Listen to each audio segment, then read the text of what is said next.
Hey everybody, it's Lawrence from financialthing.com. It's a Thursday evening.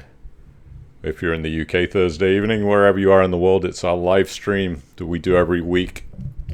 And today we have a very, very special guest. As always, I try to bring you different topics of conversations, different guests. And I finally managed to twist the arm of Mr. Stuart Law from Assetz Capital, who is one of the founders and CEO currently, and we got him live here on the stream. So if you have questions or comments for Stuart, please put them in the chat. We'll go through them as we get relevant questions. Probably won't be able to answer them all, but I'll try to get the most asked questions for you as always. Nothing is I'm sure Stuart will try to answer whatever he's allowed to without getting a slap on the wrist. Sometimes that happens. So let me go ahead and bring on Mr. Stuart. How are you today, Stuart, with Assetz Capital? Very good, thank you. Thanks for Another being here. day. Yeah, thanks for being here. No complaints.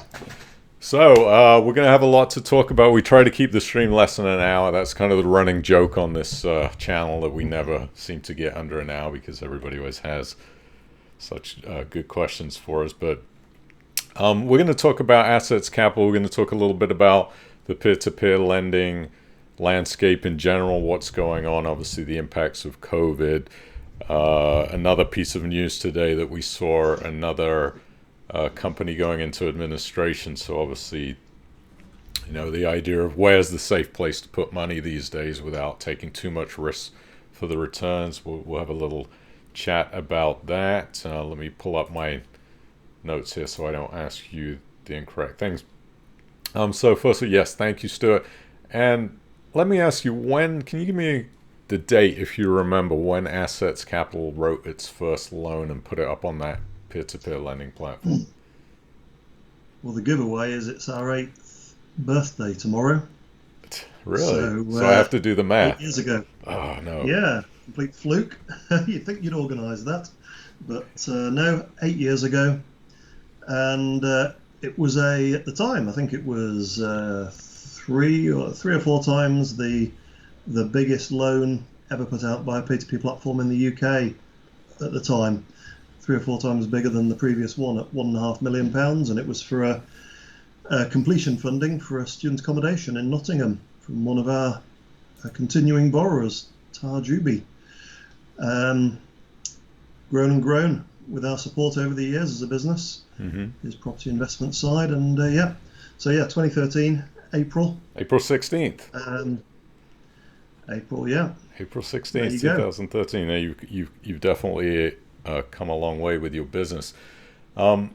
Just for people that maybe haven't invested, we have about 65 people watching live right now, but we also archive this video, and there'll be people that don't really know much about assets, but most people do. Just tell me very quickly, Stuart, who can invest through Assetz Capital? Is that companies, limited companies can, people outside the UK? What's the general theme for that? Yeah, we've got our entire history with retail investors. We started with retail because Assetz Capital is part of the wider Assetz brand, Assetz Group, which has been going for a very long time, with the Assetz name since nearly 20 years ago, but beyond that as well. And so we had a very large private investor base, retail community, prior to even 2013, and it's grown. So retail's at the core. Retail's funded $1 billion of lending through us. Retail's earned gross interest of around 150 million to date.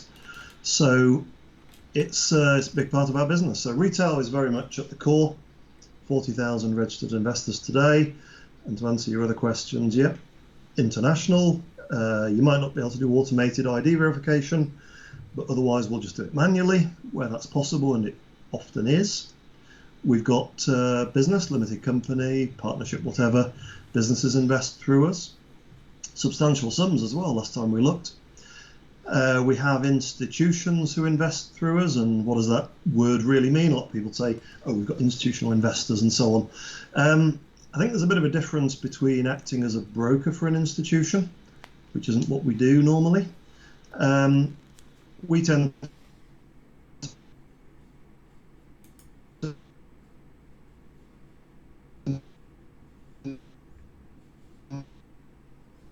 managed a bit crazy because P2P was invented as the solution to banks not lending, and the answer is quite simple, really. What we do is we give them a lower risk way of investing, and other investors, other types of institutional investors, will maybe often take the higher risk element. So some banks fund everything we do, some do the lower risk parts, and other people who need the higher risk and higher returns will fund the slightly riskier junior piece. So yeah, institutions, banks, and so on. And talking of institutions, yeah, also the UK government through its British Business Bank, British Business Investments subsidiary, who started off last March with 15 million funding line, and that's grown considerably larger now.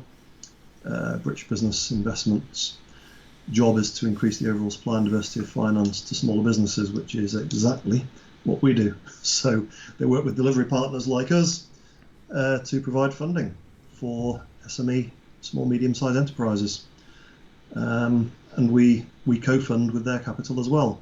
So it's a traditional full-blown marketplace. Okay, everybody's welcome.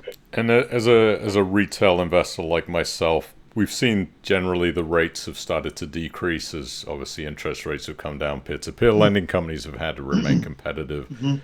What kind of return rates could retail investors like myself expect to earn through the rest of 2021?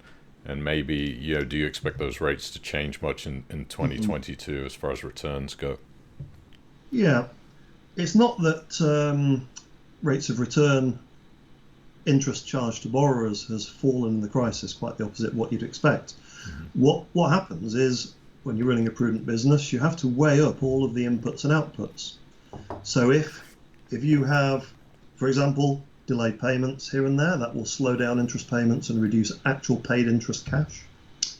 You could have other situations where the provision fund, which we operate on some of our accounts, would be being topped up to a greater degree, and lots of other factors. So when you join all those factors together, it moves rates. And certainly one prudent move would be to lower rates to make sure that you can pay them reliably, you're not misinforming people with the wrong rates, and that you can top up the provision fund. So it's something that has wobbled a bit in the crisis, but of course that's a very nice thing to say, isn't it? Because when people judged the peer-to-peer sector over the years, the clever phrase was, we've never seen it go through the cycle. There was only Zopa who'd been through the cycle, wasn't there, in the UK? And it's a very clever factual point to make. Nobody's been through the cycle. So I think if you had an investment that didn't wobble and move around a little bit in the middle of a cycle, particularly something as bad as we've had for maybe the last 300 years, to be honest, that would look a bit suspicious to me. And yeah, we've wobbled a bit. Our rates came down a little bit. You asked about 21.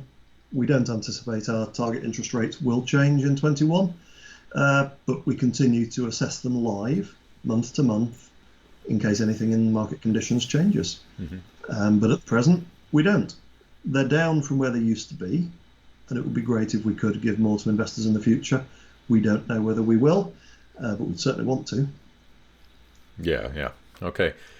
So obviously, Stuart, your company, Assetz Capital, really focuses on SME lending, which for anybody that doesn't know is small and medium enterprises. We're talking about smaller to medium-sized businesses. And COVID has really put a damper on some of these businesses' operations, really for the last year, coming up over a year now. So how has that impacted the outlook of really Assetz Capital's previous loan book? As I was one of the early sort of loan adopters and picking out manual investments, and I've seen, within my own loan book, that a lot of these loans now are, some of them have run into trouble. One thing that I do always tell people about Assetz loans, because you are reducing capital in some cases, they're repaying interest and capital, and it does reduce the risk on some of the loans because now you don't have as big a loan balances outstanding. But generally, I'm sure there's some other people, investors that are watching, maybe looking at their loan book thinking, I'm starting to see these issues with these loans. What is the outlook, for these SME loans moving forward? Yeah. So in terms of two different questions in one there, really, aren't there? So I think if we start with the main question, the businesses, the SMEs, and how they've been hit by COVID and what that means to the loan book, first of all, generally speaking. So SMEs have had different experiences in this cycle, haven't they? Some have boomed, just like some corporates have boomed, like Amazon. There are plenty of businesses that have boomed, probably through quite hard work, adapting to the changes and done very well.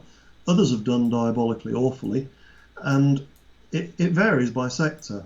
So you've got hospitality that we weren't massively exposed to, which has been closed mostly for the last year, hasn't it? One way or the other. Mm-hmm. And is going to reopen. There was a bit of a boom on Monday. Did my bit. Went down to the local pub garden and had dinner. And you can see that coming back.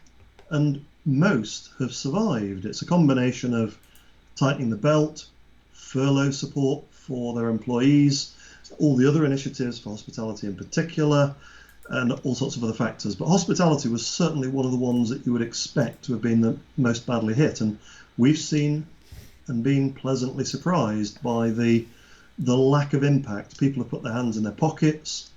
We tend to lend to fairly well-funded businesses, and many of them have self-funded, didn't even use our forbearance. So it's been okay, but that's one of the more dangerous sectors. And then you look at other sectors, and the housing market temporarily closed. People assumed the builders would stop work on site and it would be a disaster for ages. But the obvious point is, unfortunately, in the UK, we still build these very expensive homes in the middle of muddy fields in rain or shine. Mm-hmm. And so that's outdoors, isn't it? And all the talk at the moment is the common sense that outdoors is, perfectly reasonably safe. It's massively safer than being indoors. So in reality, the wobble on the housing market in terms of construction on site was literally just that. A modest percentage of firms stopped. They started as fast as they thought it all through and applied common sense. And it didn't cause too much of an issue at all, but it definitely paused two things. It paused the ability to construct the houses for a short period, and then it also potentially paused the ability for them to sell the properties as easily, because lockdown stopped quite a lot of sales activity in different ways at different phases of the lockdown. So we allowed for two impacts to house builders. One was a delay on construction, one was a delay on sales. But how has it really then played out? So we've been supportive of those people and given them the flex where they need it. But now where we are today, we've got booming housing market here in the UK. Sales redemptions from legal completions of homes our borrowers have built just flood in day after day after day, and absolute housing boom. Not terribly surprising given what's going on. People now value their home for much more than just the weekend, of course, don't they? Because they're there all the time in many cases. Mm-hmm. So they appreciate more space. People are moving house. People want space, different building configurations, more space for an office. So yeah, it's driving resale, second-hand sales, as well as new build, which we fund. So that market has ended up doing very well in the end, but with difficulties in the middle. And then in the rest of the spectrum, very wide range of trading businesses that we fund, and they too have done perfectly well on the whole, shown very good resilience. So the government support and interventions have worked categorically. The reason they worked is they went fast. And by going fast, you make some mistakes. Some money probably went to the wrong people. Some money won't be coming back. But in the end, the country was saved by that fast intervention. And it's worked well, in my view. So in terms of what's that done to the loan book was another part of your question. There's basically huge numbers of loans repaying now from those strong sales. The majority of businesses are trading perfectly well to very well. We have around 10% of our remaining house building loans at the moment, bearing in mind lots and lots have repaid recently. Of what's left that's still building and finishing off, just 10% of that reduced number is in some form of recovery. And that percent is expected to fall very sharply over the next few months as more and more new loans come back on the books to take us back to a normal mix. So it's modest, it's all property backed, which gives great comfort to people. And the money is flooding back in now. We had 30 million of redemptions cash come in just in March. We had 22 new developments funded just last month. The market's flying. And we've only got a couple of developments that are over budget on time or cost. It was 7 in the middle of the pandemic. So these aren't really terribly shocking figures in the context of a business that's rapidly moving to a 1.5 billion of lending done since 8 years ago. And defaults are the reality of lending. Banks have them when they lend their money out, and you lend your money to a bank, don't you? And they have defaults. It's entirely normal. If you haven't got defaults, what exactly is going on? What's your business? Because there's one thing to be said, lending does sometimes have defaults, no matter what you do, no matter what you say. And that's the beauty of it. Because it's got a bit of risk associated to it, and we then hire a fantastic team to manage that risk as well as we can, it's that risk taking that produces the return.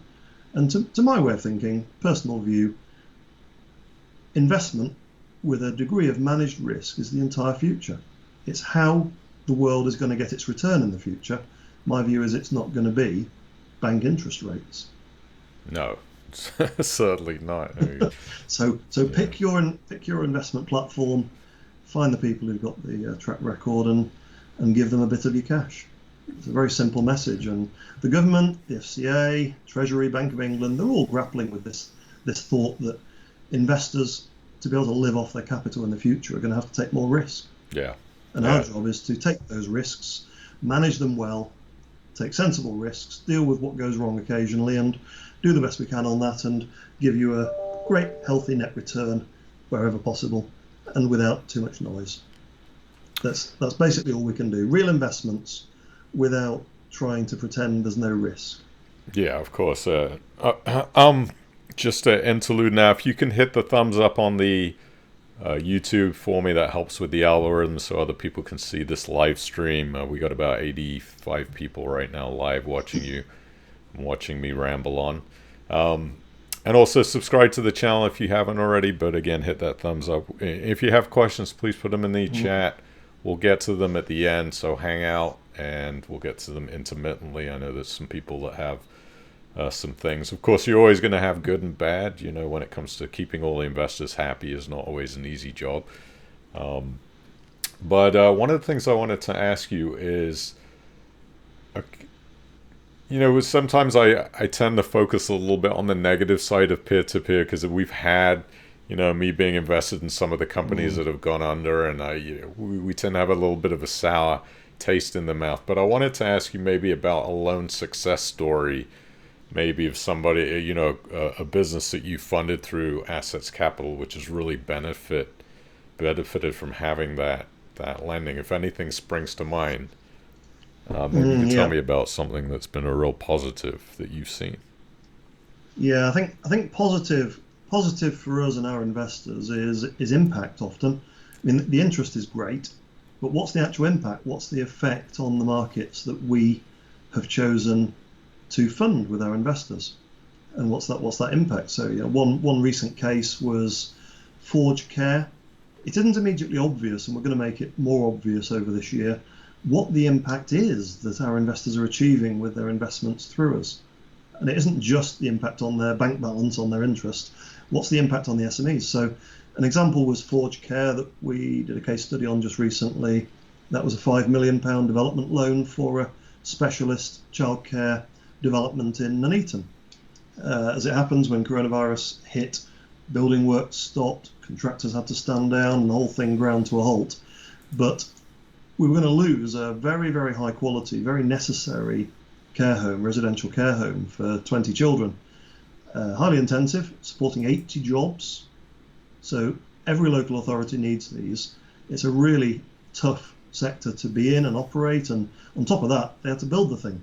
So we brought the funding to them, 5 million funding, and they're now going forwards on building this space to revolutionise the way that children's care is provided in the UK. It's a fantastic development with intensive support and care for those children, and that's the type of loan that people are funding.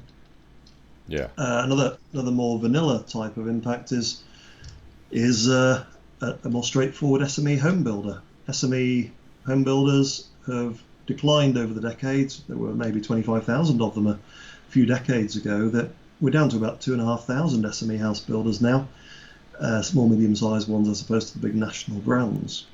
And trying to recover those is a big agenda item for the government, but it's an agenda item for us. I mean, if we don't want to build on big greenfield sites in the countryside, we have to do infill sites closer to city and town centres. The big nationals are not going to do that. So we have to push support into the SME house builders and get back from 2,500 to 25,000 over the next few decades again. We're supporting that. And another example was a 700k loan, which supported 47 1, 2 and 3 bed properties in the Wrexham area. Just 700k. 12 of those are affordable, ring fenced for local house buyers. That company, Gower Homes, had built over 750 homes around Wrexham in northeast Wales and Cheshire in the last 24 years. But finance is tough for house building. Mm-hmm. It's not easy. It's all right if you're a national, and it's all right if you can self-fund the odd single house and you've got plenty of money in your back pocket. But the minute you start getting to slightly bigger, the market dries up for the funding. That's the market we target. And we're trying to drive money into those established, proven smaller house builders, plenty of track record, who with more funding could just do more. Mm-hmm. And doing more helps solve the housing crisis. So again, the investors that we have on our books, they're the heroes. We're just a channel. We're just a way of people deploying their cash to help solve problems in society and earn a great interest rate to boot. Mm-hmm. What's not to like? Yeah. It's nice to hear, some positive stories about how we often all we see is the loans that are put up on the peer-to-peer lending companies. We don't always see the faces behind those borrowers and what their stories are. So it's nice to be able to be reminded of that. But I wanted to talk to you about the, obviously 2019 up to where we are in 21 has been really hard on this very young peer-to-peer lending sector. We've lost some companies, obviously. I know you won't talk specifics about what's happened with those, but we had in the news today another one that has gone into administration. Haven't really had much chance to dig into the ThinCat situation, but has the closure of these other peer-to-peer companies, and of course we got RateSetter exiting out of the retail side of things, which I knew was going to happen. Has that helped or hindered Assetz Capital as far as trust? And one of the things that people are saying is, how do we trust now at this point with so many of these companies that have closed their doors? Have these closures helped you or hindered you, do you think, Stuart? I think in the medium term it'll be very helpful, but for us at least anyway. I think what it's done though is it's just brought realism to the market. Whenever something new happens, there's always that moment of everybody thinks it can walk on water, it can do anything, and it's also early days in loan books as well, so you don't have defaults. And also it's early days in this industry in regulation. When everybody started, there was no real regulation, and then regulation came in super light touch. Now it's much fuller and more comprehensive, and as markets mature, they narrow down to a few successful players in the market, and it's just basically shown who was swimming without shorts, basically, whether we knew it or not. And some of those names disappearing, even the one today, are very surprising. Others are definitely not surprising, and you've been watching and waiting over the years. It's just obvious. I've been in business for decades, so you can always tell when a model looks strange or unsustainable. You know how numbers add up in business, and sometimes they just don't seem to add up. So you know something eventually will come out. It's a bit like when returns are in a straight line. We saw Bernie Madoff die yesterday, didn't we, in his 80s, and he had a perfect straight line investment return. Nothing ever wobbled it. Yeah. People thought he was a miracle worker, and in reality, of course, you don't get straight lines in investment. Investment has risk. Mm-hmm. You get ups and downs, you get cycles, you get things happening. How you handle those and control the wobbles, that's true business. Straight lines don't exist. So I think a number of those platforms that have gone over the last few years, some of them had the equivalent of straight lines, they had no visible risk, but you always ask yourself, what is it I don't know? Because everything has risk, everything has things which don't create straight lines. The minute there are straight lines, you know there's something you don't know. You just don't know what it is. Yeah, absolutely. I think that's really with hindsight, it wasn't too hard, I don't think, for most people to have seen what was going on. But unfortunately, it was a new sector. It was very hyped, and people thought it was perfect. And it's not perfect. It's just real world lending, as we say every day. Right. Real world lending has some noise, but equally good real world lending produces positive returns every year. And we produced, even on our lowest paying interest rate accounts, the Access accounts, we paid around 4% all the way through last year. And what's not to like about that? Yeah, absolutely.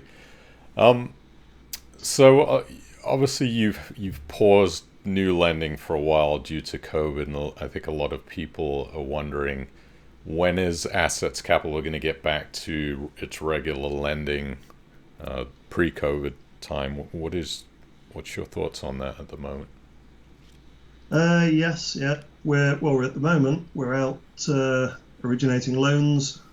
Quite a bit of it depends on the Access accounts. So I think maybe some stats on the Access accounts will set the scene for why we paused partially, because we've prioritised getting money back to investors who worried about what was going on in the world. And what do people do when they worry? They huddle over their cash, don't they? And they put it under the mattress and they do what they do with it. But of course, you don't then earn a return, do you? So what we saw were quite a few big gyrations really last year. If I give you a number of stats, for example, it's about a year ago that all this kicked in, 13th of March, in fact. And since then, we've paid out around £150 million of cash to people who've withdrawn just from the Access accounts, never mind all the other accounts. 150 million cash gone back. Admittedly, quite a lot of people wanted to see if the money did come back and have put the money back in again.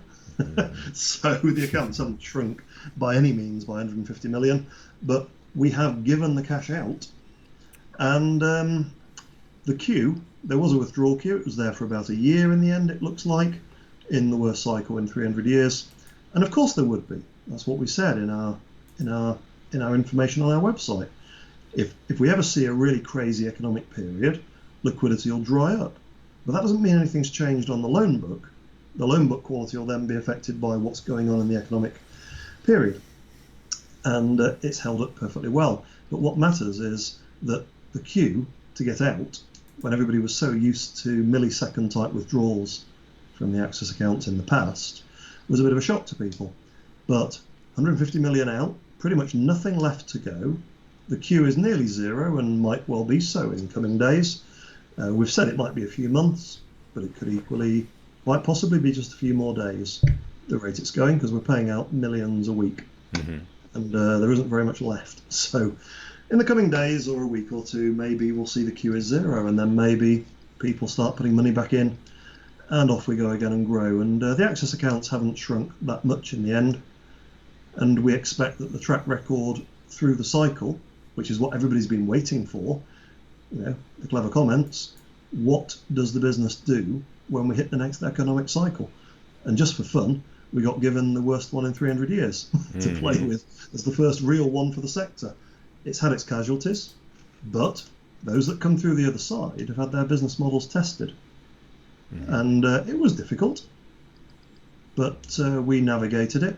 We have a lot of experience. As I said, I've got decades of experience in business, but our team is a bit grey around the edges, and they too have seen it all, firsthand in their own businesses or managing the funding books that lend into other businesses. We've seen it all.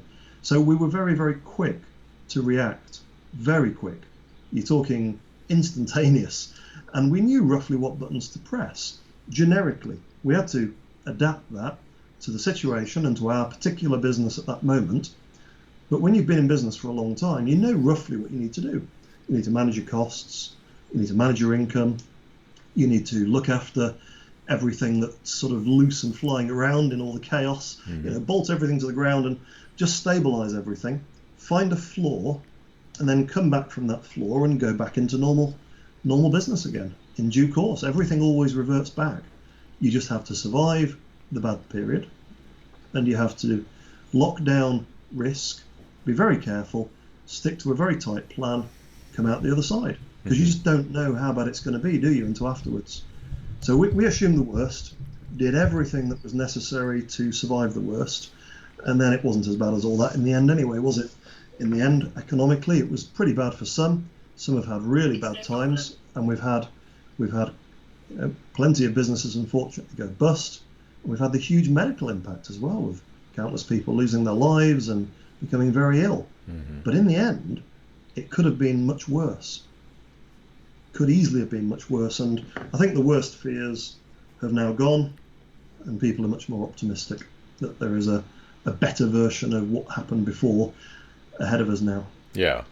So is it you always have this balance problem of having enough money to deploy from investors, like retail investors like myself, being able to write new loans. Is the pause on new lending really dependent on how much new money is coming in onto Assetz platform to be able to write new loans, or is it based on you treading carefully to write new loans? No, we've got more than enough capital to lend out from a retail perspective right now. Tens of millions on the platform ready to go. We've got a pipeline coming, and it's all progressing forwards. So we've got into that position, but until now, the money has only done two things. It's looked after the loans that people were already invested in, which is very important. You can't just abandon borrowers mid-development. You certainly couldn't let a few people out without finishing off those schemes and let a few people out and leave everybody else carrying the can. So we had to manage the money in a way that looked after people's current investments. We stopped doing any new lending from retail on purpose in order to then maximize the money that would go back to investors as well. So we looked after existing borrowers and then fed as much money back, which people can clearly see at the moment is flooding back into their bank accounts at a rate of knots at the moment with all the redemptions. So it's all about giving people the cash back until there's no queue, which is imminent, and dealing with looking after our borrowers, because in the end, that is everybody's issue. If that becomes a problem, it's everybody's problem. Right. So you don't just abandon people. We're in the business of lending, and you lend through to completion. You don't do a runner in the middle. Bad things happen, particularly in development, if you stop halfway. So no, we didn't do that. We didn't do it to one penny. We never missed a single payment to a borrower. Dealt with the whole thing completely. And there were some big numbers involved, but we managed it because we had systems, a bit of good luck given how bad the pandemic impact was on the economy, but a huge amount of self-created luck through the team we had and through the work we did, and also the support we had from our investors, who voted very quickly to look after borrowers, protect their value in their loans by looking after borrowers to a degree carefully, which we did on their behalf. And we just did our best to protect everybody, all of our stakeholders together, which is our mantra. Yeah, that's a good mantra to have. If it's all right, we'll just kind of answer a couple of questions that people have been writing into the comments here, Stuart. Let's have a look. We have a nice a comment here from Margaret, who says very happy with peer-to-peer. Let's see. She said that she also invested through Seeders. A lot of people, I really don't think they understand how Seeders works and shares and maybe the valuations. But she was wondering, what new exciting things does Assetz have planned to grow? So maybe that the shares that she paid, I think £2.35, she said, for, are they ever going to rise through Assetz's new innovations or growth of the company going forward? And obviously, we don't know if those share price will ever rise. But well, the job of a board of directors in a simple company is just to grow shareholder value and have an eye to other stakeholders when they amended the governance rules in the UK and the US and so on a while ago. A number of big companies signed up to that idea of wider stakeholders, but in reality, most companies are just focused on shareholder value. My belief is that if you look after all your stakeholders, including your shareholders, you'll deliver the best long-term sustainable shareholder value overall. So it's not about continuously driving a shareholder price, because that normally comes at a cost. It's a cost to your customers, a cost to your staff, a cost to somebody somewhere if you're biasing all your return purely every day into purely shareholders. So there's a lot of very good studies show that the biggest shareholder returns are from the companies that have good balance between looking after all stakeholders over time. And that is absolutely our mantra. That's what we mean by fairer growth for all. Keep in the sweet spot. Over time, stay within the middle and balance the returns to everybody. So I think what Margaret is saying is the last share price where there was a transaction was at £2.35. It's been that for a little while. And when is it going to move up again? We're not massively aggressive in pushing the price if we can't justify the value ourselves. I know some people do that, and for some, it becomes like a self-perpetuating chart, doesn't it? Mm-hmm. A bit like, say, GameStop, if you want to name that.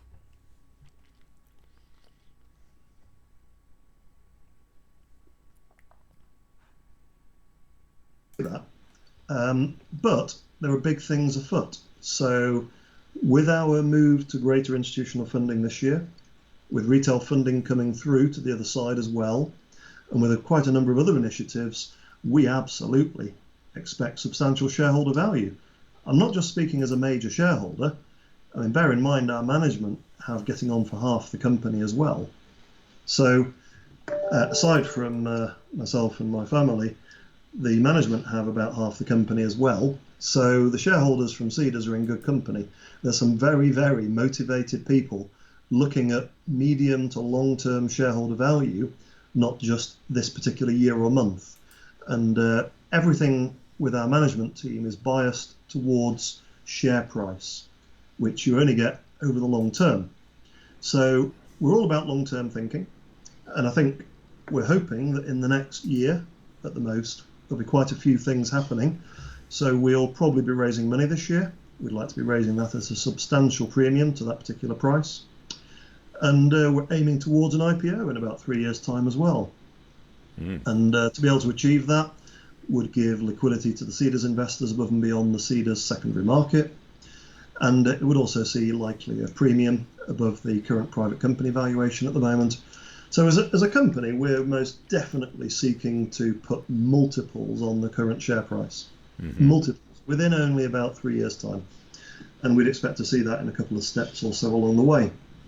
So we're very bullish, and as a major shareholder, myself and my family trust, charitable trust, we are most hopeful that the share price will go up. We can't obviously guarantee it, and we can't give guidance, but I've got a big stake in that. And our management team doesn't take big salaries, and we don't pay bonuses. So it's all about the share price and delivering profits and long-term value. So yeah, I'd certainly be sitting tight on those. Yeah, I would say exercise patience is the key to any type of investing. It's a lumpier thing, investing in equities. You can have some nice straight lines sometimes in equities, but it's it's going to end someday. With businesses who don't have manipulated share price, let's say, then you do tend to see plateaus and moves and plateaus and moves backwards as well as people get confused. But my job is to try and give clarity on where we're going. We're moving into profitability, and we expect in the next 2 years to move into greater and greater profitability. And we as a business will not have no intention of valuing off eyeballs, valuing off all those different things other than profits that people occasionally try over the years to justify a crazy valuation. We're going to go for a good old-fashioned multiple of profits. And it's quite possible, after we've IPO'd, quite possible we'll become a dividend-paying company. And a very healthy one too, with a very rapidly growing dividend. So that's our intention. Those sorts of businesses with with inflation coming this year, I believe, personal view, Mm-hmm. and carrying on for maybe the next 2, 3, 4 years, but with central bank response to that being very muted, so very minimal increases in bank savings, I think the need that people have for yield is just going to carry on increasing. Mm-hmm. With higher inflation, it's going to get more pressing. So our job is just to carry on delivering return, and we'll deliver it through the platform to retail investors as they do today. We might well list and pay dividends then, and we might well have other investment vehicles and funds that are on the stock market that people can get dividends from as well. So our entire purpose for investors is deliver great healthy income. That's what our entire business model is about. And if we're doing that in years to come, and even today, that's a hugely rare thing. Everybody's seeking yield, and that's our job, to deliver yield with great risk-adjusted returns. That's all we can ever aspire to. Right. That's all we can ever. And I think that's a very valuable business if you can deliver that. We've got 8 years track record in doing it, and we will do everything we can to carry on doing it. That's what we're doing. We're not going for speculative share price. We will be valued by just delivering great returns to people. Mm-hmm. That's it. Okay, so hang on to your shares, I would recommend. Stuart, one thing, so I don't know if you can see on your end, but your video is frozen. I mean, your audio is coming through fine. I don't know if it's something with Skype on your end. That's interesting. You might want to just try turning the camera off, and then, don't disconnect the call, obviously, but just turn the camera on and maybe start it up again. See if that helps. There you go. He's back. Well, I had that before. Yeah, we use Teams all the time, and it doesn't tend to happen on Teams. So yeah, it's there you go. Maybe it's a Skype thing more. One of the Skype bugs. So let's talk about. So obviously you've been through this time of where we've had this pause. I want to ask a question about how Assetz Capital was able to continue operating financially, and maybe you could talk about the profitability, and then we're going to get to the announcement of this 1% withdrawal fee that was announced a few days ago, which I'm sure has given some groans and moans, and people want to hear about that. But let's talk about first of all, the profitability of Assetz. I know you've had times where Assetz Capital has been profitable and when it hasn't. What's the current situation about, are you heading towards a profitable run business, or has COVID really set you back in that respect? And how have you continued to be able to operate financially with this long pause in loans? Yeah, I'm an old school businessman, I'm afraid. Yeah. And profits are sanity. So we've always wanted to make profits, but equally, when you've got a startup business, you need to invest in it. Very rare business that just makes money the minute it starts, and probably not a business that can scale, because it's going to find it difficult to do that. So we set up 8 years ago. We've invested around £10 million in the business and produced a business that's lent, getting on for £1.5 billion now to date. That's quite a shocking number to people who are in the business, because that's a fantastic business scale to achieve from that level of investment. But yeah, investment is the word. It means that when you raise money for the business, you definitely do invest it. That means you make losses until it comes back as profits in the future. And one of the things investors never know, look at the Deliveroo flotation recently. Look at everybody. Look at Amazon over the years. Amazon was losing money like crazy, and everybody was thinking it will never make money. But eventually, economy of scale and pure scale and efficiency and lean operation that comes in through that level of scale comes through in a sound business model, and off you go. So what you have to do in the early years is focus on your gross margins. You need to have gross margin to pay overheads. I've seen some very peculiar businesses where the gross margin they bring in doesn't even barely cover marketing budgets, for example, and never mind the wages. So very odd. So we've always been producing money, but we've invested most years more than we've brought in. But our losses are very modest. 8 years of operation, and we're probably running about 6 million or so net losses from investment in getting the business up and running now. It's next to nothing. And we've done it because we've been very, very tight on costs. And we're tight on costs because that's how you do it. We've all seen the companies that raise millions, hundreds of millions, tens of millions, and then just burn it on private jets and parties, and it just vanishes overnight, doesn't it? We Yeah. set the business up and got it working with an initial £1 million that we put in, £1 million cash. We ran a super tight ship. And so we've always had very tight cost control. So going back to your question, to a degree in the cycle, potentially we could have had very big losses, and we had plenty of money in the bank, but you need to deal with that.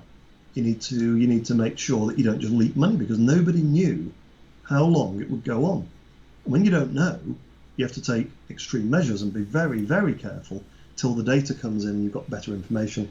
So that's what we did. And we tightened right up. We immediately took steps to pause new lending, to make sure that everybody's money was only funding the existing loans they were committed to, for example. We made significant cuts to directors' salaries. We had other voluntary cuts across the board on staff. We made use of the furlough scheme and so on, just like huge numbers of other companies around the country.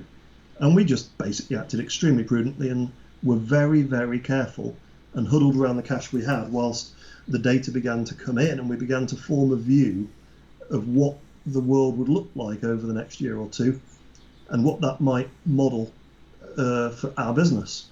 And when you don't know what you don't know, you don't act wildly. You don't just carry on spending a ton of money and pouring money out the door. So you really batten down the hatches until you've got enough information. And we got that information very quickly. And within 90 days, we had a fully implemented plan. Within a few days, we were starting to make cuts. But we also introduced a temporary lender fee, which is drawing to a close this month. That's over.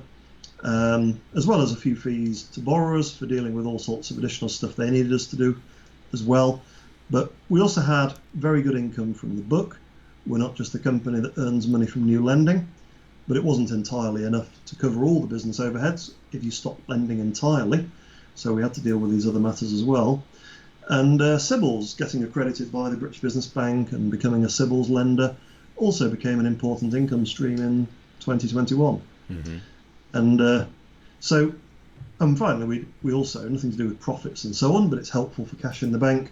We also did a fundraise via the crowdfunding platform Seeders again, and also the government's future fund, just to basically bolster cash reserves and make sure that we were as solid and deep-pocketed as we could be. Okay. But in the end, it's down to the team. The team just pulled together and nailed it. And you didn't know what you were nailing at the beginning, did you? It's like trying to nail jelly to a wall. Very difficult, but we did it. Yeah. And we're up to the side. And the impact on investors has been a loss of liquidity for a year, which was predicted and bound to happen anyway, because as a business, we don't provide guarantees to liquidity. If we did, we wouldn't be able to pay the interest rates we pay, just like banks can't, and so on. So we did the best we could. We've come through the other side, and we're perfectly healthy. Okay, thank you for answering that, Stuart. John Day has asked, regarding the new withdrawal fee that's starting in May, there was some question about what is considered normal market conditions. That wasn't really explained in the email. No, we didn't repeat it. No, we didn't repeat it because it's been on our site for a long time, and it's the same definition. So normal market conditions, you can generally think, if everybody goes into panic, if everybody starts selling everything and putting their money in a bank or under their mattress, you're probably in non-normal market conditions. And that's a simple way of describing it. Mm-hmm. Does the economy freeze up? Does money stop flowing around? Are there credit situations? Are we in a recession? Are people panicking on the streets? Are crazy things happening with a society or the economy? These are all really big things. So basically it boils down to, our expectation is non-normal market conditions are that 1 year in 7, that 1 year in 10, that is the recession. That comes all the time. It's never going to stop coming. I'm not going to do a Gordon Brown and say no more boom and bust. Yeah, please. I'm afraid we're on the cusp of what's going to be one of the biggest booms I think the country's ever seen. That's already started, and we've just seen a near bust this time last year for the economy that was saved fundamentally by the government stepping in so firmly. And we did nearly see bust in the last cycle, didn't we, in the global financial crisis, where the whole financial system nearly collapsed. That most certainly did not happen this time, because the government, and in the broadest sense, the Bank of England, the government, and all their bodies around them knew what to do this time. And we knew they knew what to do, and we knew they were going to do what they did, because that's the world we now live in, where central governments look after the economies when big impacts hit, like this pandemic did, and they just get the checkbook out and they sort it. That's what it's going to look like in the future, I think. And we were ready for that this time, and we'll be ready for the next one.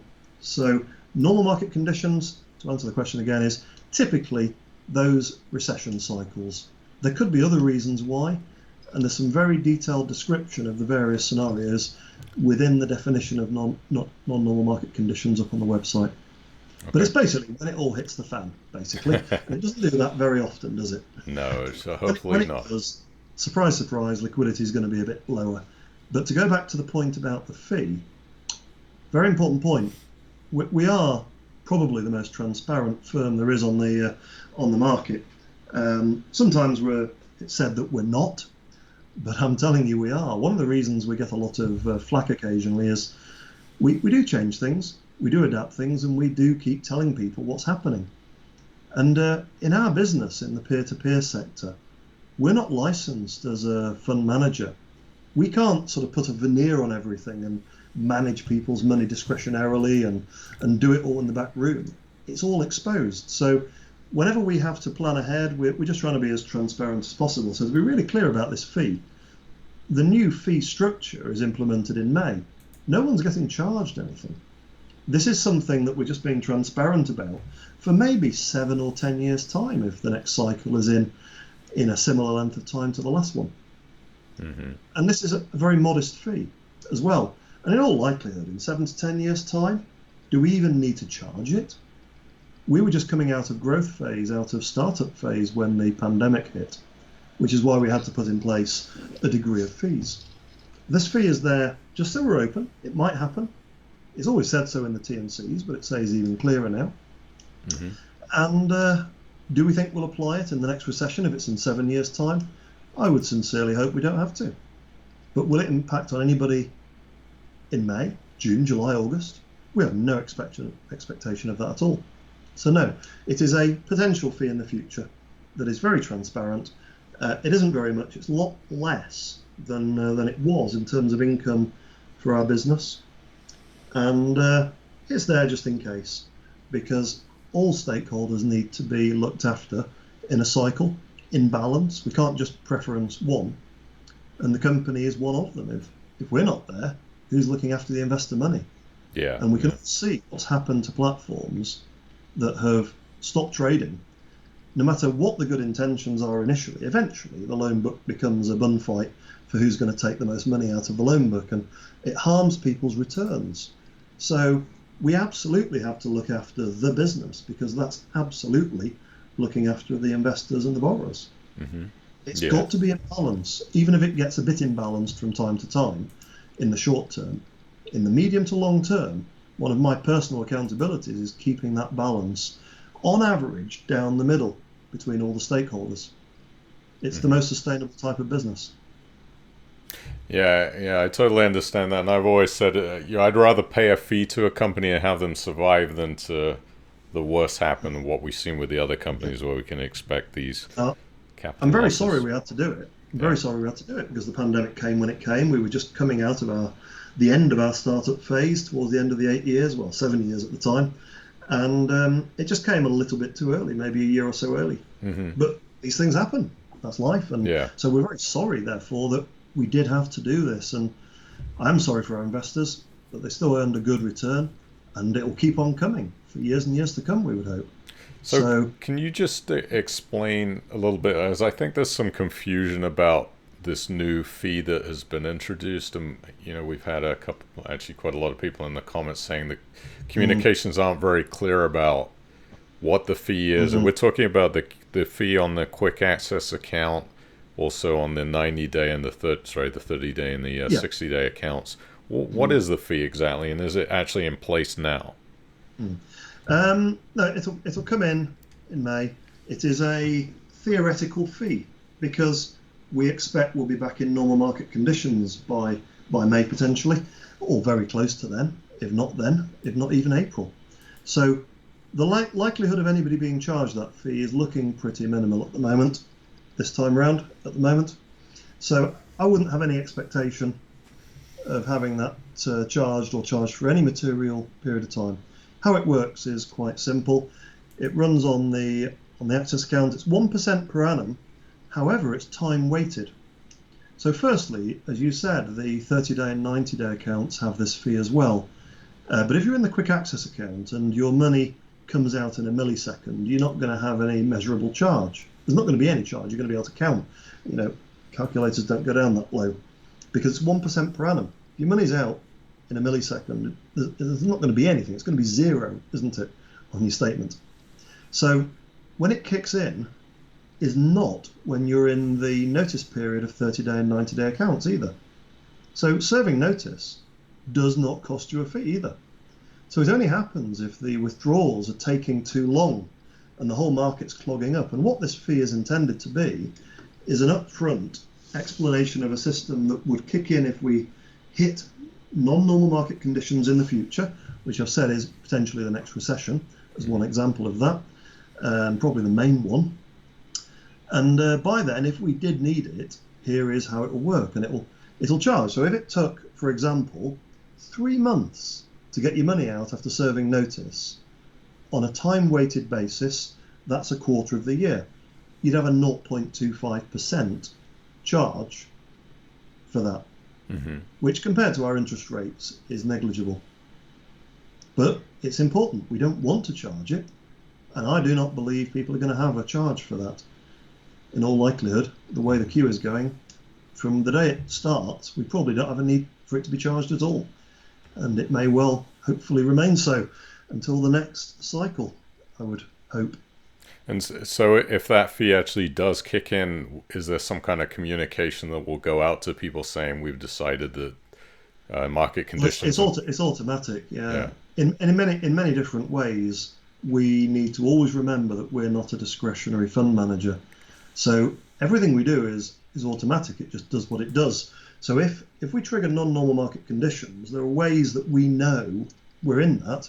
And we also published just recently the automatic operating levels, which we had systems for in the past. We've just basically given people a very precise definition. If somebody wants to read that, and it isn't simple, because we run a complicated business, and we've got to think of many different factors that go into the equation. If we didn't, we would just be winging it, frankly, and we aren't a company that wings it. So we have quite a detailed automated operating levels mechanism that we've talked about in the past. The minimum operating level was a part of that. And we've just given out the mathematics and how it all works. And what it's to do with is forecasting future commitments for lending, forecasting inflows and outflows, and looking at any queue that exists. And what it all does is tell you if things are operating normally or not normally. And that's it, simple as that. And if it moves into the territory of not normal, the fee might kick in. And we're just warning it will, in all likelihood. But will it in 7 years? That's what I keep saying. We probably don't need it in 7 years. Okay. Talk to me about what you think the general outlook of the peer-to-peer lending sector is. Do you think that we're going to see this contraction continue of these companies that just can't operate the way that they have been? And then secondary part to that is people say, new investors, how do I trust maybe somebody that's been invested in Lendy, Funding Secure, the house crowd now we've seen? How do they trust Assetz Capital? And why should they trust Assetz Capital? Yeah, well, Assetz has been around a long time. We've this isn't the only £1 billion business in our group. Never mind what else we've done over the years. So, I've been in business for decades, as I keep saying, and it's about the team, but there are plenty of things as an outsider that you can look at. We've seen one company recently fold, unfortunately, and they were said to have 8 employees and 5 consultants. Firstly, consultants, big red flag. Everybody always asks, do you have consultants? Consultants aren't as wedded to the business, aren't as deeply enmeshed. They're there for their day rate. So that's never a good sign. And also the scale. That was quite a big business that only had 8 employees. I just don't know how you can run a business like this with this level of regulation properly with only a few employees. Can't do it. So we have 120 and growing rapidly, and we struggle with the amount of work to stay absolutely on top of regulation, risk management, governance. The list is long, very, very long. Running a professional business in a regulated world, in a well-governed way, is a big business. So size of business, how many people do they employ? Are they consultants? And lots of other examples. Do the numbers look a bit too smooth? Do they ever have any wobbles? Is everything just perfect? Is it always 1% a month? If there's one thing we know for certain, I've got a bit of a mantra about guarantees. Guarantees are something that can bring companies down and bring segments down. Bank guarantees almost brought down the banking industry in the financial crisis, didn't they? Because the bank guarantees, FSCS, people were running for the door and guaranteed you can't lose money, but they were still running for the door. And those guarantees can produce serious issues. Pensions are guaranteed, annuities are guaranteed. Look at the pain pension companies are in trying to generate the income to pay those guaranteed pensions. Guarantees are a dangerous thing. I think they're the most dangerous thing in the whole of the financial system. So we just want to deliver real returns to people, and that's what we're setting out to do, and we'll just do the best job we can. And I think that's what I'm saying. 1% a month, flat, forever, nothing ever changes, warning sign. And there's a long list of those warning signs. Have these people been in business before? What have they done? What scale? Have they managed people? Because it's all well and good running a small business with a few people. What happens when there's bigger people? Companies go through pain periods and ceilings as they grow. I can tell you from personal experience over the years, going through 150 people, going through 20, 10. Every time you grow, the systems you need, the governance, the processes, it all changes and evolves. Have people got experience doing that? It's a tough gig building a big growing business which devours cash, managing the cash flows, managing the people, managing the customers, managing the whole thing and keeping it running smoothly. It's a tough gig, and it's not surprising most companies fail. So we've just seen over the years, over the last decade, the building up of this industry, and unsurprisingly many people fall away. It's unsurprising, it's normal, every industry is the same.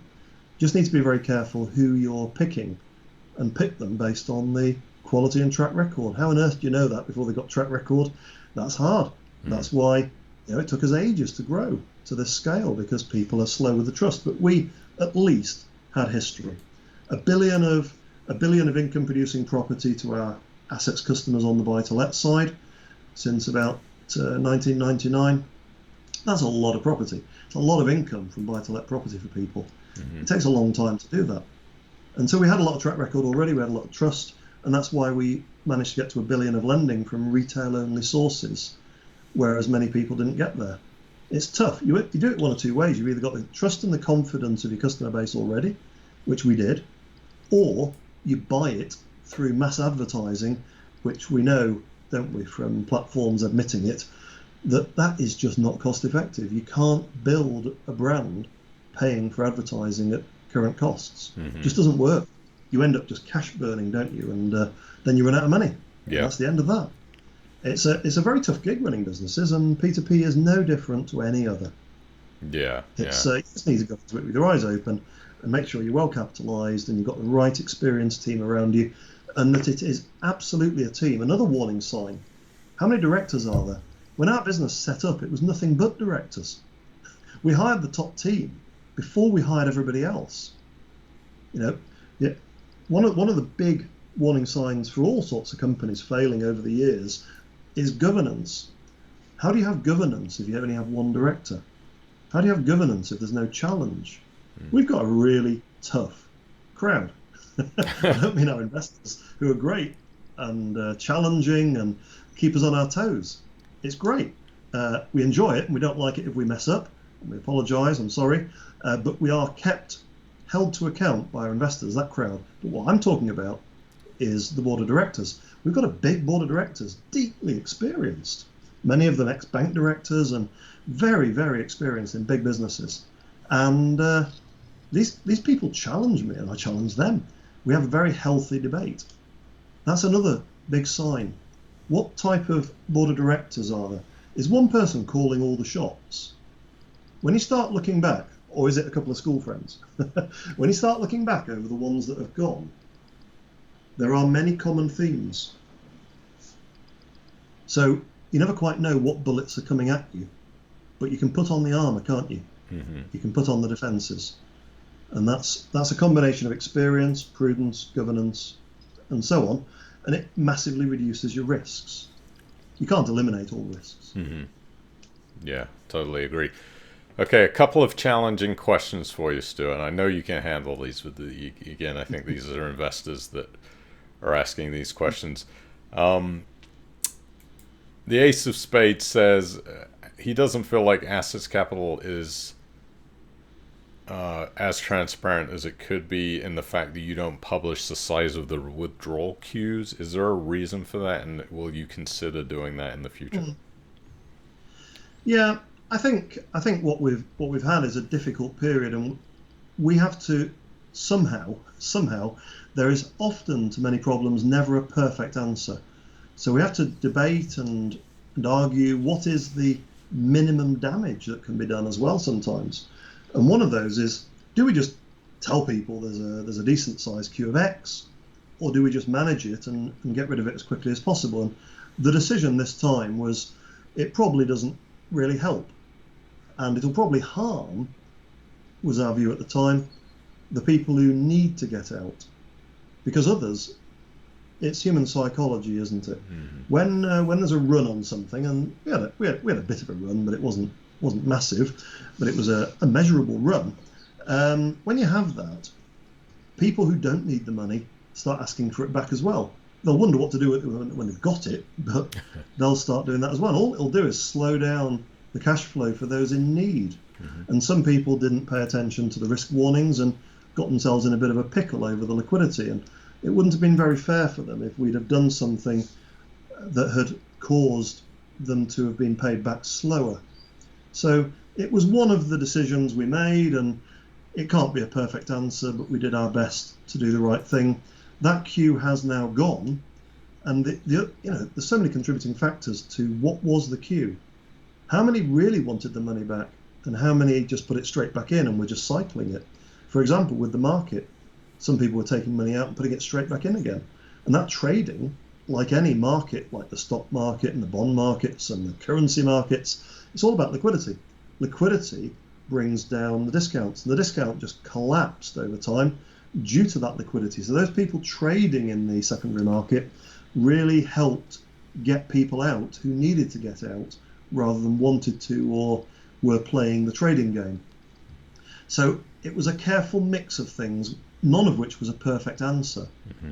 But overall, I think it's helped us get to the fastest elimination of a decent sized queue.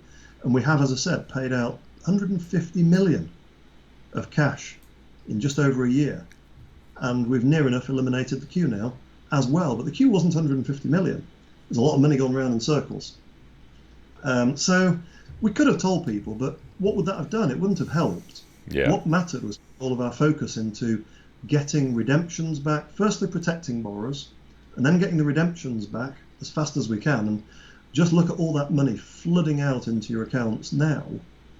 It's coming because we've finished the phase of dealing with the existing borrower requirements. All the money, 100% of the money is flooding back now into people's pockets. And the queue is vanishing at a rate of knots, as I said, many, many, many millions per week. Mm-hmm. And it's pretty much gone. And then we're back to some form of normal operation of the access accounts again, with potentially normal liquidity or something very close to it like it was again before.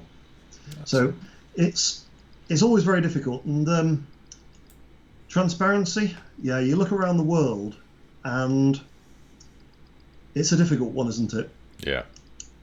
It's a very difficult one that honestly isn't a perfect answer. And we think we did a version, a permutation of things that we did that produced, in the end, a great overall result with hindsight for the maximum possible number of stakeholders.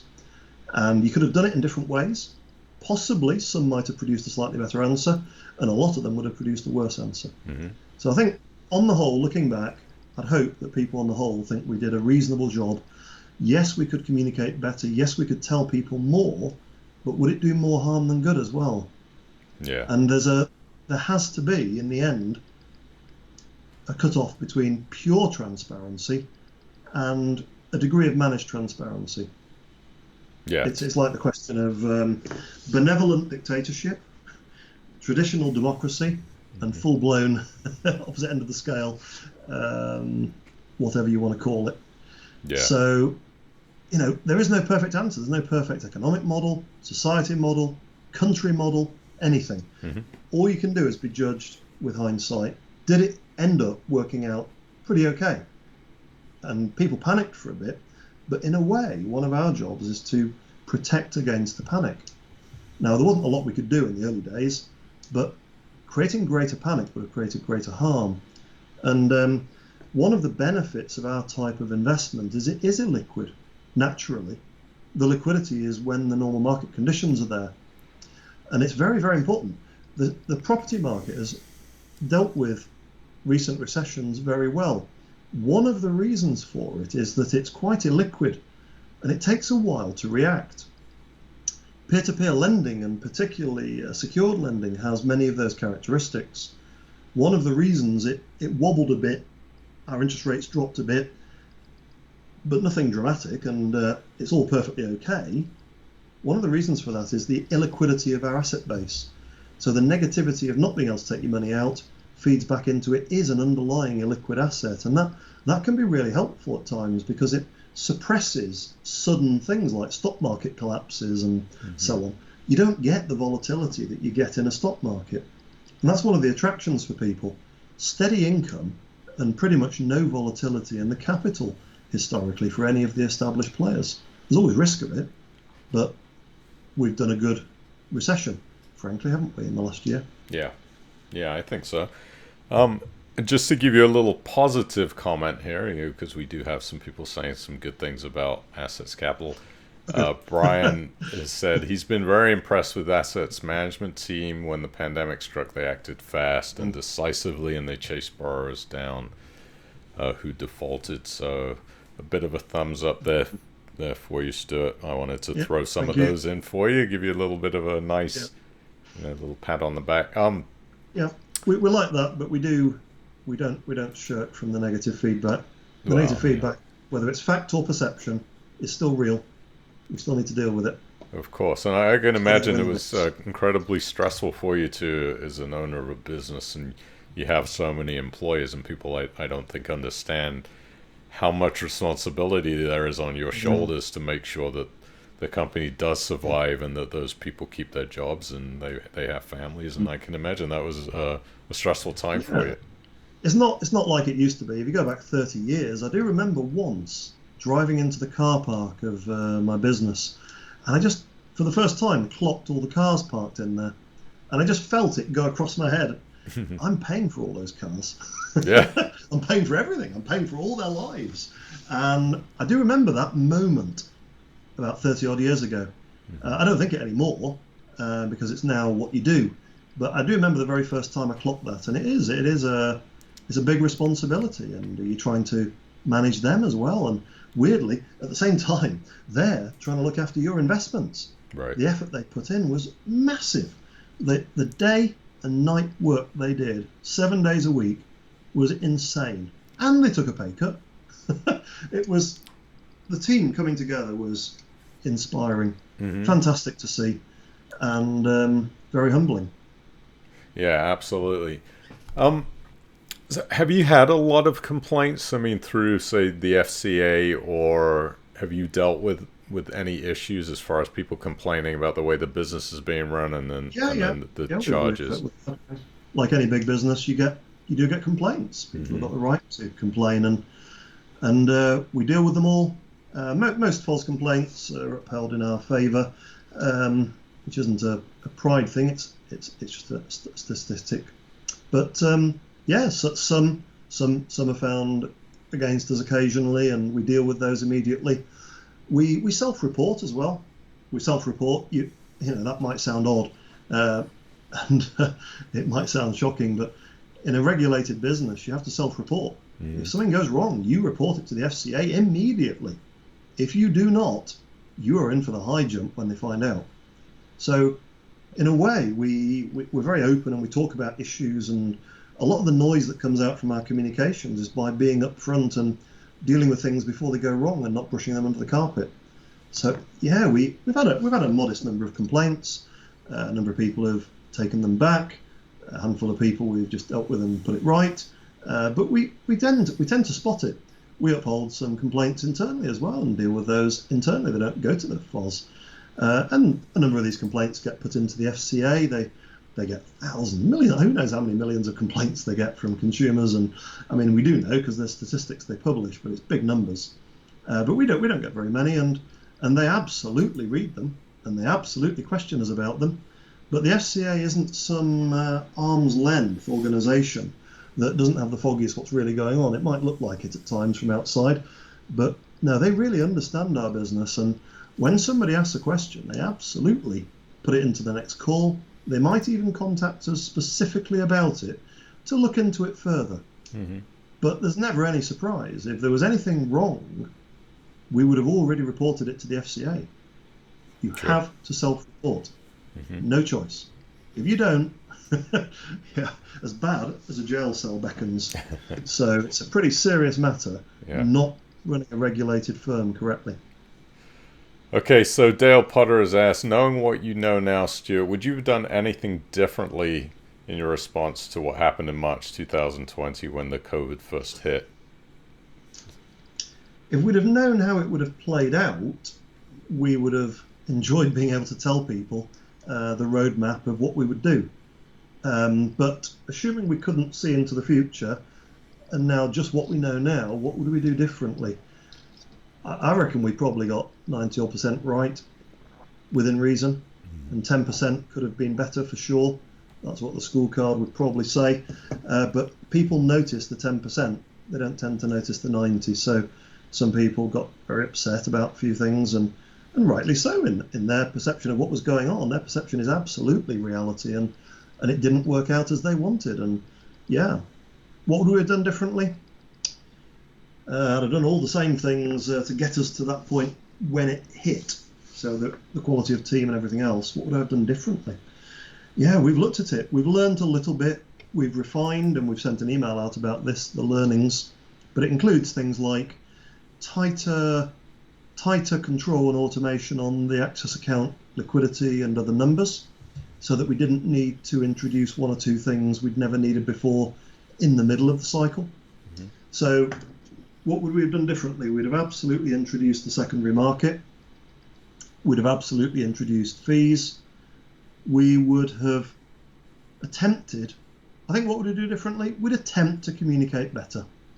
Whether we could and please everybody, I don't know. But we would certainly try that.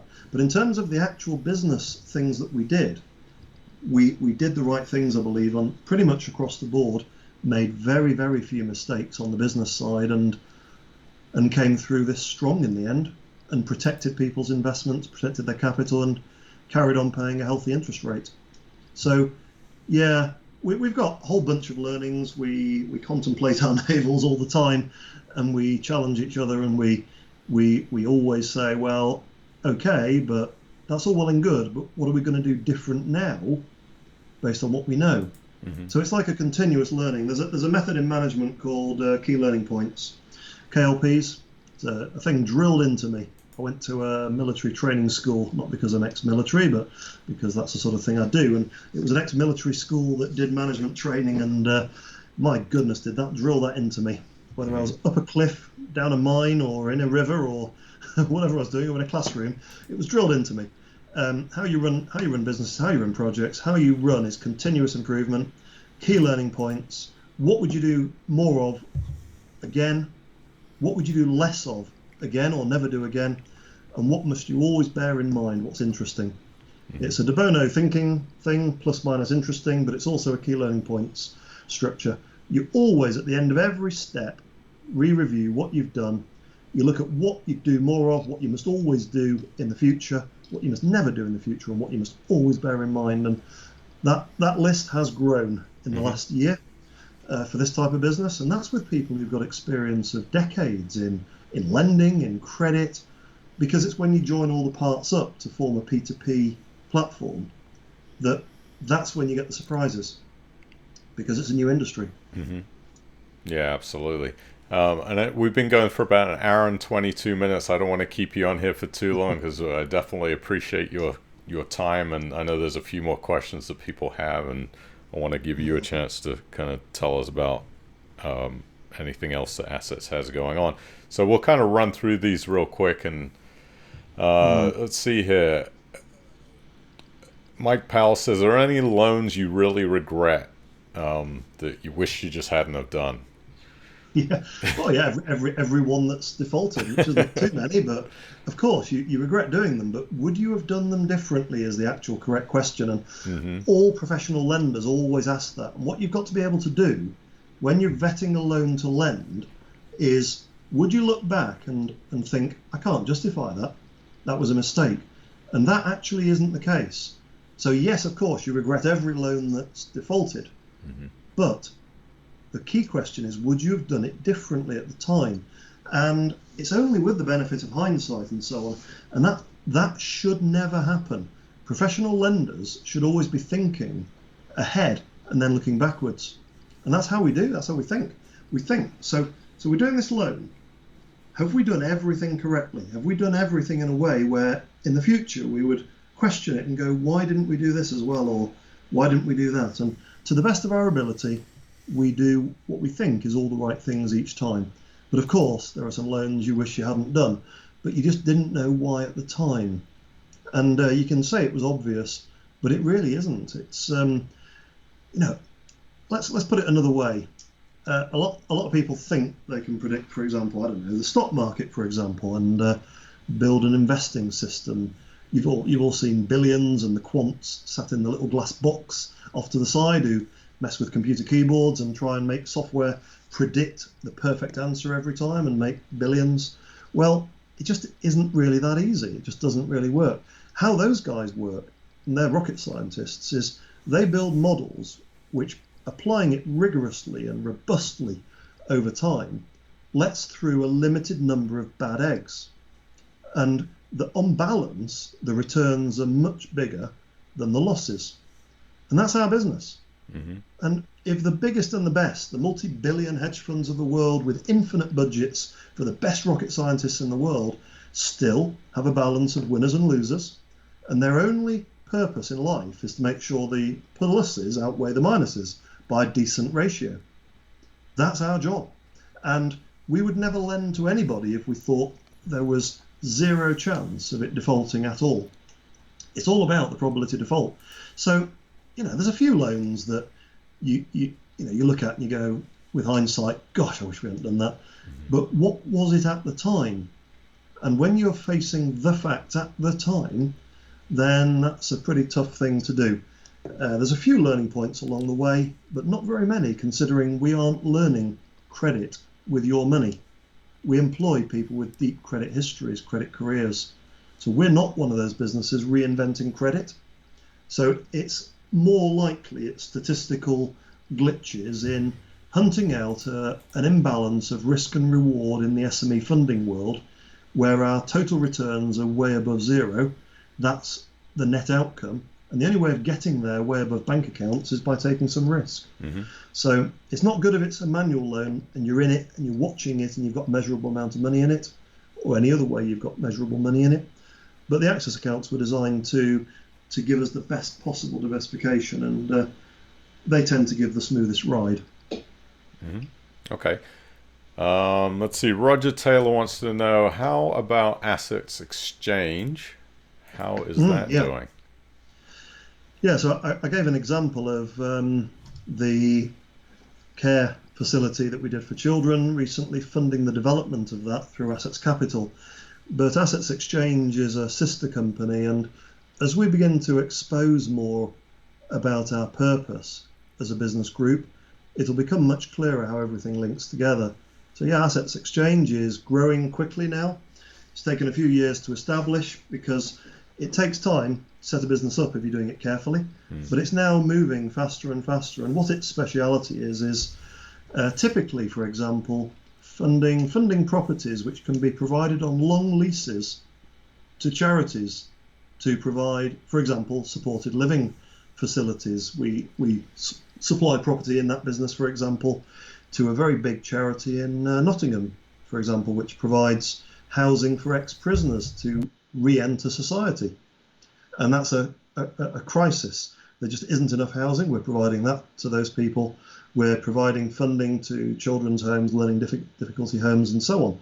We want to have impact in those segments. They're massively undersupplied. Assetz Exchange is doing just that. It doesn't compete with Assetz Capital, because what Assetz Exchange effectively does is acquire long-term assets and pay long-term inflating income off long-term leases to charities and so on. Whereas Assetz Capital funds the building of those types of developments and maybe commercial mortgages for businesses running their own premises. So yeah, it's doing very well, and it's also going into the service plot custom build sector. It's very active in that.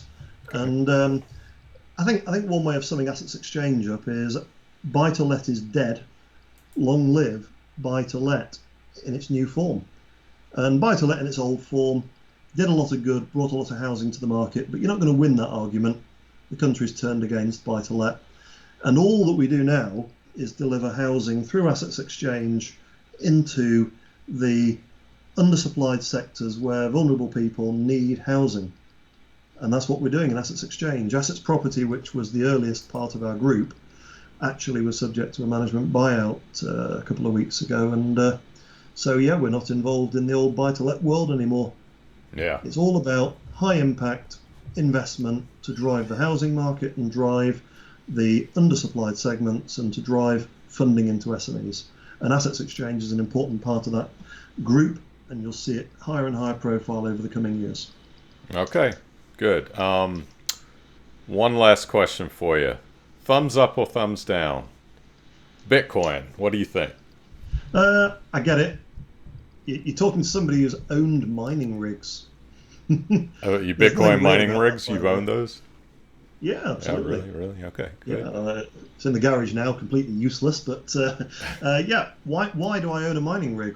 Why do I understand anything? I don't believe you understand anything truly if you don't do it.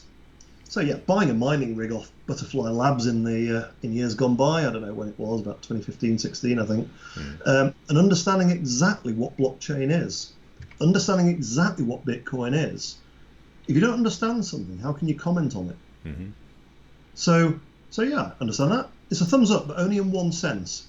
I've got a big downer on it for various reasons. It's completely non-eco, it's anti-climate change and all the rest. This is a store of wealth that's probably made it, but it's definitely not currency.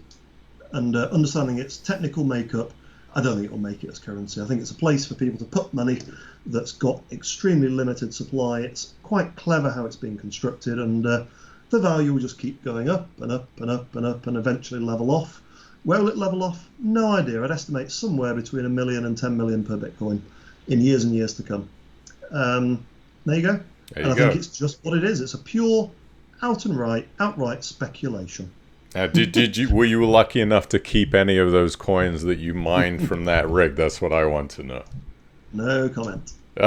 Hopefully, yes. Hopefully, you did get to keep some of it. Oh, yeah. It's just one of the many things. It's one of the many things. If you don't understand, look at my books. I've got a bookcase full of banking books. I'm not a banker. Yeah. Everybody in my business is a banker, near enough. I'm not a banker. I read banking books.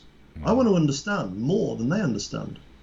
I want to know exactly how the money really flows. And the books don't always tell you the truth either.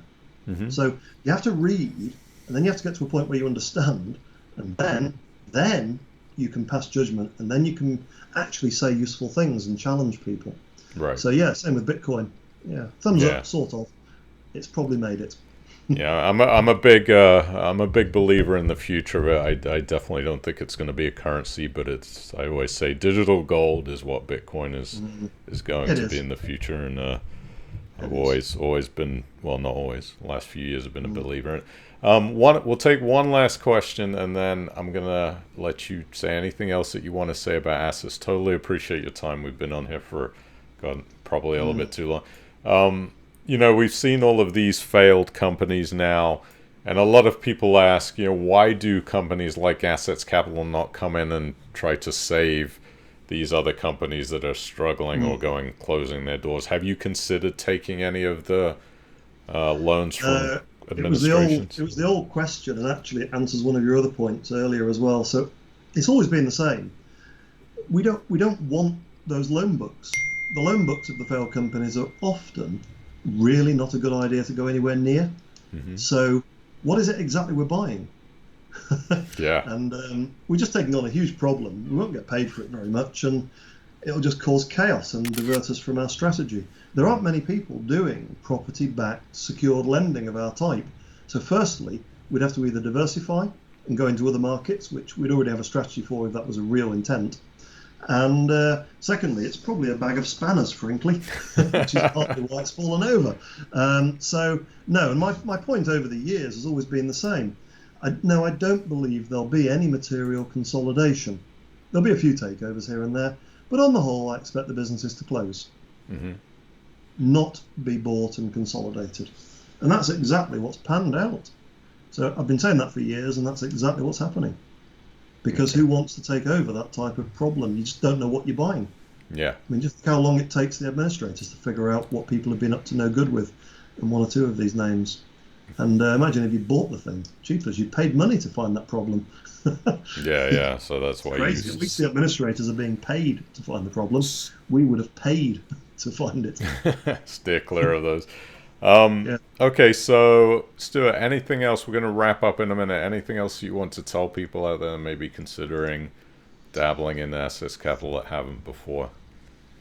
I would just take it easy, try us out, see how it goes, and then invest in due course. And the earlier you do your research, a bit like me with Bitcoin and anybody just doing their research, is the sooner you do your research, the sooner you can be more confident you've got proper data to make a big decision if you decide to put more money in later.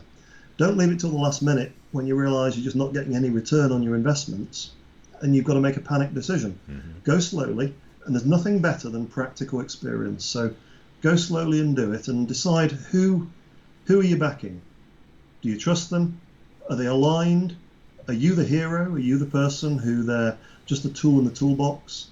That's all we see ourselves as. We're just helping people generate income, and by the way, doing it off having an impact on some really needy sectors.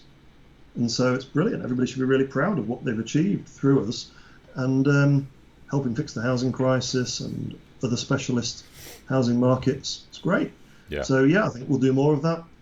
In 2018, 2019, we funded an astounding 1 in 12 of all small, medium-sized house builder homes built in the country. 1 in 12. It's an astounding figure, and every time I look at it, I always redo the maths, and it's right. And in years to come, not that many years, hopefully, maybe we're funding 3, 4, 1 in 3, 1 in 4, 1 in 5 of all small, medium-sized house builder homes in the UK. Entirely possible, and you can be part of that. So it's about having a purpose, having a mission, and having fun doing it, and getting paid to do so, which is what our investors are. So that's all we're here to do. It's what gets us out of bed in the morning, and we're just trying to give everybody a good outcome, one way or the other, in balance. Perfect. Okay, well, there you have it. That's Assetz Capital for you, and thank you again, Stuart, for showing up and being willing to answer the tough questions that I'm sure people wanted to throw at you. And if you want to sign up for an Assetz Capital account, I'll put the link down there. If you can use that link, it helps out the channel. And hit that thumbs up, subscribe, and Stuart, we'll have you back on hopefully in a few months. You can give us an update and let us know what's going on. Truly appreciate it. Thanks to everybody for your support. You're having great impact, and please carry on doing it, and enjoy the ride. And thank you, Lawrence, for inviting me on. Available anytime, not quite as exclusive as you made out at the beginning. I'm around. It's my job. Okay. And obviously, with an IPO, I'd definitely be out there talking to people even more. So no, it's Absolutely. part of my job, and I like getting to the front line and hearing comments, hearing what people are saying, because in the end, we're a customer-centric business. It may not always look like it, but honestly, we are, and we know that's the only way to sustainable growth. So thank you again, everybody, for your support through this very difficult time, and we hope to serve you going forwards. Okay. All right. Well, thank you, Stuart. You have a good evening. I'm going to sign off with you, and we'll look forward to speaking to you in the future. Truly Thanks, appreciate everyone. it. All right. Thanks, Bye. Lawrence. Thanks, Bye-bye. everyone. Thank you. So there you go. Assets Capital, Stuart Law. I think it was a very interesting chat. Thanks again for your questions. Just a little news. We'll be back here next Thursday. Join the Facebook group. If you haven't subscribed yet to the new channel, please hit that red subscribe button. We're on a mission to get back to the 1,000 subscriber mark. As you know, the old channel was taken down. I know a lot of you have already subscribed, so I very much thank you for that. Appreciate that. I don't know if you've seen too what's going on with the cryptocurrency world. I've again been a big supporter of what's going on. I know we have a lot of naysayers, especially in the group, that think, "Oh, this crypto thing is just a whole bunch of hot air." But big things happening this week. We're seeing this secondary bull run of Bitcoin breaking through the $60,000 range, which I think is an important thing to pay attention to. For anybody that's interested in investing in cryptocurrency, be watchful and be mindful. We're going through a bull cycle right now that I think, if I had to make a prediction, is going to end at the end of 2021, possibly early 2022. And yeah, I think it's very interesting. We had Coinbase's IPO hit the Nasdaq this week. It's a huge deal. If you Google Bitcoin, you're going to see news stories and a lot of attention being thrown onto cryptocurrency right now, which is only, again, we're very early in this mass adoption stage, and people are always asking me, is it too late? Is it too late to invest in cryptocurrency and Bitcoin? And personally, I say no. You're still in the very early stages, and you heard what even Stuart said, that he predicts anywhere from 1 million to 10 million per coin in the future. We don't know if that's true or not, but again, I think it's really, really big what's happening this week, and you're just going to see, the next price target's probably in the mid $70,000 range, I think. Probably end of 2021, maybe at the $100,000 to $200,000 range. So it's definitely not too late. I've been continuing to buy myself and buy and hold. That's my strategy. So I just wanted to throw that out there because I think it's important news. And we'll be back next week as per normal. We will not have a guest. We've had 2 guests in a period of 2 weeks. I usually don't do that. I try to space them out a little bit. But just so happens Stuart had a free evening, so I wanted to get him on. And I think he answered a lot of questions. Sorry if I didn't get to all of them. Obviously, there's just so many questions and not enough time. We didn't want it to go on for too long for Stuart. So if you have any comments, put them in the chat. When we end the stream, I'll answer them, and we'll be back next week. Thank you for your time. Very much appreciate everybody being here, and we'll see you next week. Be safe out there. I know the country's starting to open up. Hopefully I'll be back in the UK soon. And much love to everybody out there. Take care, and we'll see you next week.